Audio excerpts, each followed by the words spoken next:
नमस्कार, राम राम। मैं पुनीत पाठक हूँ और IBS24 जन संवाद के बुंदेलखंड चैप्टर में अब हम उस पड़ाव पर आ चुके हैं जहां से हम डबल फायर मतलब दोनों पक्षों की तरफ से तेज तर्रार नेताओं से सीधे और तीखे सवाल पूछने वाले हैं। ना इस पक्ष की ना उस पक्ष की, बिल्कुल निष्पक्ष जो आप सबकी राय है वो आप इस मंच को सुनकर कायम कर सकते हैं। IBS24 ने जन सरोकारों को सर्वोपरि रखा है। तो आज मैं चाहता हूं कि इस मंच पर मौजूद जो मेरे सहयोगी हैं, जो इस सेशन को मॉडरेट करने वाले हैं, आगे ले जाने वाले हैं, नवीन Singh ji, senior principal correspondent IBS24, जिन्हें आप संवाददाता और राजनीतिक तौर पर हस्तियों का इंटरव्यू करते हुए देखते हैं, भोपाल से, राजधानी से, वे मंच पर हैं। उनका जोरदार तालियों से स्वागत कीजिए। साथ ही साथ आप जोरदार तालियों से स्वागत कीजिए हमारे साथ मौजूद श्री करुणेंद्र प्रताप सिंह जी, अध्यक्ष जिला सहकारी बैंक छतरपुर, जो भारतीय जनता पार्टी का पक्ष इस मंच पर रखने वाले हैं। और उससे भी ज्यादा जोरदार तालियों से स्वागत कीजिए श्री संतोष तिवारी साहब का, कांग्रेस पार्टी का पक्ष आप इस मंच पर रखने वाले हैं। आपका भी मैं बहुत बहुत हृदय से स्वागत करता हूं। स्वागत के लिए हम सब की तरफ से मैं चाहता हूं कि संक्षिप्त में इस कार्यक्रम को हम समाप्त करें। इसके पहले आप दोनों को सुने, इसके पहले हम आपका यहां मंच पर आत्मीय अभिनंदन करें, स्वागत करें। मैं अपने सहयोगी विजेंद्र पांडे से रिक्वेस्ट करता हूं कि कृपया मंच पर आएं और पुष्पगुच्छ से हमारे दोनों अतिथियों का मंच पर स्वागत करें। वैसे ये इलाका आपका है, हम आए हैं अपनी टीम लेकर आपके बीच बात करने के लिए। श्री करुणेंद्र प्रताप सिंह जी, अध्यक्ष जिला सहकारी बैंक छतरपुर, भारतीय जनता पार्टी से पक्ष रखेंगे। हार्दिक आपका स्वागत है इस मंच पर। श्री संतोष तिवारी जी, कांग्रेस पार्टी के नेता और प्रवक्ता, जमीन से जुड़े कर्मठ कार्यकर्ता, आप दोनों का बहुत स्वागत है मंच के ऊपर। और बिना देर किए IBS24 जन संवाद बुंदेलखंड चैप्टर में हम अपने जन संवाद और बुंदेलखंड को लेकर जो हमारी अपनी भावनाएं हैं और हमारा मकसद है, इसे हम आप तक पहुंचाते हैं। हम एक ऑडियो विजुअल मीडिया में काम करते हैं, तो हमने एक झलक तैयार की है, एक AV तैयार किया है, इसे हम आपको समर्पित करते हैं। बुंदेलखंड को प्रणाम करते हुए, उसे राम राम कहते हुए, इस AV के द्वारा हम अपना मकसद, अपना उद्देश्य, लक्ष्य आप तक पहुंचा रहे हैं। देखिए,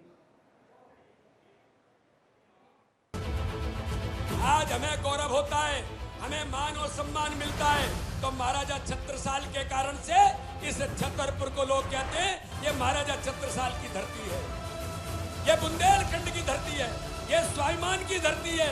सागर, दमोह, छतरपुर, पन्ना, टीकमगढ़ और निवाड़ी कुल 6 जिलों से मिलकर बना है मध्य प्रदेश का बुंदेलखंड संभाग। वैसे तो प्रदेश का सबसे पिछड़ा इलाका माना जाता है ये, मगर यहाँ से निकले नेताओं का प्रदेश की राजनीति में काफी दबदबा रहा। BD शर्मा, भूपेंद्र सिंह, गोविंद सिंह राजपूत, गोपाल भार्गव, यादवेंद्र सिंह और हरिशंकर खटीक जैसे कद्दावर नेता इसी अंचल से आते हैं। चुनावी गणित के हिसाब से देखें तो बुंदेलखंड में 26 सीटें हैं, जहां बीजेपी कांग्रेस की सीधी टक्कर रही है। कांग्रेस पार्टी का झंडा मध्य प्रदेश की विधानसभा में लहराएगा। पर जातीय समीकरणों के चलते सपा और बसपा का भी मजबूत जनाधार दिखता है। अब चुनाव में महज 5 महीने बचे हैं, बिसात बिछने लगी है, राजनीतिक दल चुनावी मोड में है। Bundelkhand package, expressway, Ken Betwa link परियोजना को मंजूरी देकर केंद्र सरकार और बीजेपी ने चुनावी दांव भी खेला है। कांग्रेस के लिए पूर्व मुख्यमंत्री कमलनाथ चुनाव के काफी पहले ही एग्रेसिव प्रचार अभियान में जुट चुके हैं। आप 18 साल का हिसाब दीजिए, मैं 15 महीनों का हिसाब देता हूँ। सियासी पिच पर बीजेपी कांग्रेस के साथ सपा बसपा भी तैयारी में जुटी है और इस घोर चुनावी माहौल में IBS24 बुंदेलखंड का मूड भांपने निकला है। ये मंच हमारा है, पर इस पर संवाद करेंगे आपके अपने नेता। जो काम विकास के भाजपा ने किए, कभी कांग्रेस ने किए क्या? बुंदेलखंड में बीजेपी अपना पिछला प्रदर्शन दोहराएगी या कांग्रेस लगाएगी सेंध? 100 यूनिट दाब और 200 यूनिट हाफ। विकास के मुद्दे पर लड़ा जाएगा चुनाव या जातिवाद का फैक्टर रहेगा हावी? बुंदेलखंड के सियासी गणित को समझने के लिए शुरू करते हैं IBS24 जन संवाद के बुंदेलखंड चैप्टर की। आइए मिलकर करते हैं बुंदेलखंड की बात। तो जोरदार तालियों के साथ शुरुआत करते हैं IBS24 जन संवाद बुंदेलखंड चैप्टर की। मंच अब आपको समर्पित है। बुंदेलखंड की धरती को प्रणाम करते हुए राजा छत्रसाल की नगरी छतरपुर से ये आप सीधे देखें, दोनों पक्षों को गौर से सुने। आपको फैसला करना है अब से कुछ ही महीने बाद कि अब आप अपने यहाँ से किसे प्रतिनिधि चुनकर भेजेंगे। पर उसके पहले वायदों का पूरा हिसाब लेने के लिए आपकी आवाज बनकर आ चुका है IBC24 जनसंवाद। आपको समर्पित करते हैं, शुरुआत करते हैं। नवीन, सेशन को आप प्लीज शुरू कीजिए। धन्यवाद पुनीत। मध्य प्रदेश में 5 महीने बाद विधानसभा चुनाव होने हैं। जाहिर है राजनीतिक परिचर्चा भी ज़रूरी है और ये भी जानना ज़रूरी है कि मध्य प्रदेश में की राजनीति में क्या चल रहा है और किसके दावे कितने मजबूत हैं। मैं शुरुआत करता हूं। करुणेंद्र प्रताप सिंह बीजेपी नेता हैं, जिला सहकारी बैंक के अध्यक्ष हैं। संतोष तिवारी जी हैं, कांग्रेस नेता हैं। पहला सवाल तिवारी जी से मैं लेता हूं कि तिवारी जी, आपने देखा होगा कुछ दिनों पहले एक बड़ी बैठक हुई है दिल्ली में आपकी सीनियर लीडरशिप की। राहुल गांधी थे, कमलनाथ जी थे। उस बैठक के बाद राहुल गांधी निकलते हैं और ये कहते हैं कि मध्य प्रदेश में 150 सीटों के साथ कांग्रेस सरकार बनाने जा रही है। इतना बड़ा दावा, कुछ ठोस वजह है? हेलो जी, बिल्कुल वजह है और हमारे इंटरनल जो सर्वे हैं उनके इनपुट के आधार पर ही राहुल जी ने दिल्ली में बड़ी बात की है। और निश्चित तौर पर अभी और जो इंटरनल सोर्सेज से जानकारी आ रही हैं कि हम 150 से भी अधिक सीटें मध्य प्रदेश में जीतने जा रहे हैं। बीजेपी से मैं जवाब ले लेता हूँ।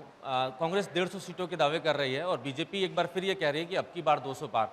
जहाँ तक मुझे याद है 2018 में भी अब की बार 200 पार का दावा था आपका। इस बार क्या लगता है आपको? बीजेपी में इतना सब कुछ हो रहा है, बावजूद इसके बीजेपी कह रही है बड़े कॉन्फिडेंट के साथ कि इस बार 200 पार। 200 पार 100% होगी बीजेपी, पूरे विश्वास के साथ, जनता के साथ। पूरी जनता बीजेपी के साथ खड़ी है। उपलब्धियां गिनाने का समय नहीं है, इतनी उपलब्धियां हैं। ऐसा कोई व्यक्ति नहीं है मध्य प्रदेश का जिसको शासन की योजनाओं का लाभ नहीं मिला। हर व्यक्ति को किसी न किसी रूप से शासन की योजनाओं का लाभ मिला है। निश्चित रूप से शिवराज सिंह जी की सरकार और हमारा संगठन इतना मजबूत है कि वह 200 पार भारतीय जनता पार्टी करेगी। नहीं, लेकिन आप देख रहे हैं ना बीजेपी में किस तरीके से आंतरिक एक कलह मची हुई है। बिल्कुल कलह नहीं बाजी मची हुई है। जो 2018 में कांग्रेस का जो हाल था वो हाल 2023 में भारतीय जनता पार्टी का है। देखिए, हम लोग पार्टी के अंदर के लोग हैं तो हमें पता है कि हमें किसी प्रकार की कोई ग्रुपबाजी नहीं है। बहुत बढ़िया चल रहा है। 200 पार इसका मतलब? हाँ, 200 पार करेगी बात। लगातार कांग्रेस के बड़े नेता आपके क्षेत्र में सक्रिय हैं। बुंदेलखंड में बीजेपी मजबूत है कांग्रेस के मुकाबले और बीजेपी की कोशिश है कि ये जो अभी तक कैरी किया हुआ है उसको आगे लेकर जाएं। लेकिन कांग्रेस के तमाम बड़े नेता लगातार दौरे कर रहे हैं। दिग्विजय सिंह लगातार सक्रिय हैं मध्य प्रदेश में। कल ही आपके क्षेत्र में छतरपुर में थे। नहीं, दिग्विजय सिंह जी हमारे क्षेत्र में थे। आपको ध्यान होगा दिग्विजय सिंह के बाद ही भारतीय जनता पार्टी की सरकार सत्ता में आई थी और बराबर जब से बनी हुई। अगर अपन 15 महीनों को छोड़ दें तो अगर इतने सक्रिय पहले रहते तो भाजपा कैसे सत्ता में आती? तिवारी जी, आप बताइए, दिग्विजय सिंह लगातार आपके क्षेत्र में सक्रिय हैं। मध्य प्रदेश की 66 ऐसी सीटें जहां लगातार कांग्रेस पार्टी हार रही है पिछले कुछ सालों से, तो वहां पर दिग्विजय सिंह का फोकस है, कमलनाथ का फोकस है, राहुल गांधी भी, उनका भी फोकस है। तो आपको लगता है कि जो 66 सीटें हैं इसमें कांग्रेस पार्टी कुछ कमाल कर पाएगी? दिग्विजय सिंह के दौरे हो रहे हैं लगातार। निश्चित तौर पर आज की डेट में मध्य प्रदेश में और हमारे जो बुंदेलखंड का खासकर जो क्षेत्र है, पिछड़ा हुआ क्षेत्र है, पार्टी का फोकस निश्चित 66 सीटों पर है। और मैं खुद फील्ड में अभी दौरे में था साहब के, तो जनता का जो रुझान है, जनता भी अब 18-20 साल के इनके कुशासन से त्रस्त आ चुकी है। क्योंकि अभी आप कह रहे थे कि उपलब्धियों के आधार पर हम 200 सीटें जीतेंगे। उपलब्धियां क्या हैं, गिनाए ना? नहीं, ये तो बता रहे हैं, ये तो बताते हैं बीजेपी की 18 साल की सरकार है, इतनी उपलब्धियां हैं।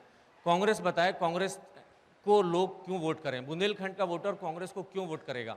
क्या वजह है? ऐसी क्या सौगातें आप लोग देना चाहते हैं? इसलिए कि कांग्रेस जो कहती है वो करती है।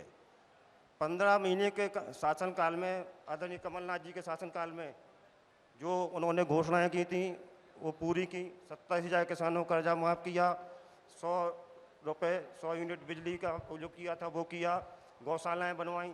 तो लोगों का भरोसा है कमलनाथ जी के ऊपर। उसके बाद उपचुनाव हुए, उपचुनाव में आप लोगों को शिकस्त मिली। सिंह साहब, आप बताइए, कांग्रेस की योजनाओं की बात कर रहे हैं और आप दिग्विजय सिंह जी की बात कर रहे हैं। भारतीय जनता पार्टी की जितनी जनहितैषी योजनाएं थी, इन्हें 15 महीने में पूरी योजनाएं बंद कर रखी थी, जो दोबारा हमने चालू की। और अगर कांग्रेस के पुराने इतिहास की बात करें तो छतरपुर के लोग नहीं भूले होंगे कि पूरी रात रोडों पे घूमते थे, इतने मच्छर काटते थे क्योंकि लाइट नहीं रहती थी। तो अगर छतरपुर से भोपाल जाना होता तो आदमी 24 घंटे में पहुंच पाता था भोपाल। अब 24 घंटे में अपने काम करके छतरपुर लौट आता है। दिग्विजय सिंह जी परसों यात्रा में थे। मुड़ेरी गांव है छतरपुर जिले में, चंदला के पास। वहाँ कुछ कार्यकर्ताओं से कार्यकर्ता नहीं, वो किसान खड़े थे रोड पे रुके। उनने पूछा कि भाई कोई कांग्रेसी है? उनने बताया यहाँ कोई कांग्रेसी नहीं है। उनमें से किसी ने उनसे सवाल भी किया कि अब आप घूम रहे हैं, जब रोड के बुरे हाल थे, लाइट के बुरे हाल थे, जब तो आप कभी यहाँ नहीं दिखे। शायद दिग्विजय सिंह जी को भी शर्म आई इन चिकनी चिकनी रोडों में घूमते हुए। चलिए ठीक है, मान गए।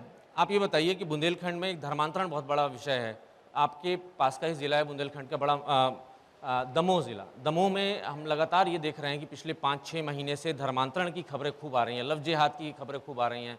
कन्वर्जन इतने बड़े पैमाने पर है, आपकी सरकार की नाक के नीचे कन्वर्जन हो रहा है। अभी हमने एक और घटनाक्रम देखा, एक प्राइवेट स्कूल है, वो हिंदू लड़कियों को हिजाब पहनाकर, मतलब स्कूल ड्रेस कोड का वो हिस्सा था। ठीक है, लेकिन इनकी जो सरकार आई थी, इनने 15 महीने में धर्म के लिए क्या क्या किया था आपको शायद भलीभांत जानकारी होगी। मंदिरों की ज़मीन नीलाम करने लगे थे, ये मंदिरों की ज़मीन प्राइवेट सेक्टर को दे रहे थे। इन्होंने किया तो इसका मतलब ये नहीं कि आपकी सरकार में भी होगा। तिवारी तो जी आप बताइए कि अचानक चुनाव के पहले ये क्यों हो रहा है? धर्मांतरण की इतनी खबरें क्यों आ रही हैं? लव जिहाद के मामले सामने क्यों आ रहे हैं? इसलिए तो मैं कह रहा था कि आपका जो थोड़ा माइक को नजदीक हाँ, जो नैरेटिव है, ये नैरेटिव कर्नाटक में गढ़ने की कोशिश की, वहाँ भी हिजाब विवाद जो सामने आया था। आज कर्नाटक में परिणाम है, आपके सामने है, और उससे बेटर परिणाम आपको मध्य प्रदेश में मिलेंगे। ये नफरत की राजनीति अब चलने वाली नहीं है, हर जगह राहुल जी की मोहब्बत की दुकान खुलने वाली है। कर्नाटक में आप लोगों ने जो किया, वही हम देख रहे हैं कि वही स्क्रिप्टिंग धीरे धीरे यहाँ रिलीज हो रही है मध्य प्रदेश में। ऐसा क्या है, और कर्नाटक के कौन कौन से फॉर्मूले हैं जो मध्य प्रदेश कांग्रेस यहाँ लाने वाली है? जो हमने कर्नाटक में 5 गारंटियाँ जो दी हैं, और उस पर पहली कैबिनेट में मुहर लग गई है, 5 गारंटियाँ वहाँ पर लागू हो गई हैं। माननीय कमलनाथ जी ने, हमारे पूर्व मुख्यमंत्री जी ने भी मध्य प्रदेश के लिए 5 गारंटियाँ निश्चित की हैं, और जैसे ही हमारी सरकार बनेगी ये 5 गारंटियाँ ही पूरी होंगी। जैसे कि अभी नारी सम्मान योजना हमारी चल रही है, 1500 रुपये नारी सम्मान में, 500 रुपये का महिलाओं के लिए सिलेंडर, और 100 यूनिट बिजली फ्री और 200 यूनिट बिजली हाफ, ये, और पुरानी पेंशन बहाली। ये हमारी 5 जो गारंटियां हैं, किसानों का कर्जा माफ, तो ये 5 गारंटी मध्य प्रदेश में हम पूरी करेंगे। करुणेश जी आप सुन रहे हैं कितनी सारी बातें, किसानों का कर्जा माफ, बिजली बिल हाफ। ये किसानों के कर्जे माफ़ की बात कर रहे हैं, तो जानकर मैं कोऑपरेटिव बैंक का चेयरमैन हूँ अभी छतरपुर में। किसान हमारे यहाँ थे, 92,000 किसानों के कर्जा माफ़ करने की घोषणा की थी, जो 92,000 छतरपुर के किसान थे। उस पर से जब किसान इनकी सरकार बन गई तो इन्होंने बोला कि आधा पैसा सरकार देगी और आधा पैसा सोसाइटी भोगेगी। जो किसानों द्वारा बनाई गई सोसाइटी को आधा रख दिया गया, उस पर से आधा भी इन्हें नहीं दिया। किसी किसान का कर्जा माफ़ नहीं हुआ, बहुत कम मात्रा में किसान के कर्जा माफ़ हुआ। 100% झूठ बोल के इन्हें सरकार बनाई थी। रही बात जो आप बात कर रहे थे कर्नाटक की, तो कर्नाटक का आप लोगों ने भी देखा है, जो जनता बैठी है, जनता ने भी देखा है कि जिस दिन से सरकार बनी क्या हाल है कर्नाटक का, काहे काहे के झंडे लहराए जा रहे हैं, क्या क्या हो रहा है। उसी का असर है कि कांग्रेस बरगला के कुछ ना कुछ कर रही है। कर्नाटक में भारतीय जनता पार्टी में जिस तरीके से विद्रोह हुआ था, कुछ ऐसी स्थिति आपके यहाँ भी बन रही है। आप भले कैमरे पर ना माने, देखिए आपके कई सारे जो लीडर्स हैं उन्होंने खुलकर ये बात बोली है। सत्यनारायण सत्तन, भंवर सिंह शेखावत, हरेंद्र सिंह जी बब्बू, आपके पूर्व मंत्री, इतने सारे सीनियर लीडर्स ने खुलकर ये बात बोली है कि आलाकमान सुनवाई नहीं कर रहा है, प्रदेश का नेतृत्व उनकी सुन नहीं रहा है। नहीं, प्रदेश का नेतृत्व पूरी सुनवाई कर रहा है, सबकी सुन रहा है और सबकी रायमंदी से ही काम करता है। हमारे यहाँ ऐसा कुछ भी नहीं है। चलिए, बिल्कुल मध्य प्रदेश में 5 महीने बाद विधानसभा चुनाव होने हैं। कांग्रेस और बीजेपी दोनों दावे कर रही है कि सत्ता में वापसी करेंगे। कोशिशें भी लगातार जारी हैं। मध्य प्रदेश के भारतीय जनता पार्टी और कांग्रेस के तमाम बड़े नेता मैदान में तैनात हैं। उम्मीद करते हैं कि चुनाव इस बार बेहद रोमांचक होंगे। फिलहाल सभी का शुक्रिया, हमारे मेहमानों का शुक्रिया, बहुत बहुत धन्यवाद। देखते रहिए IBC 24।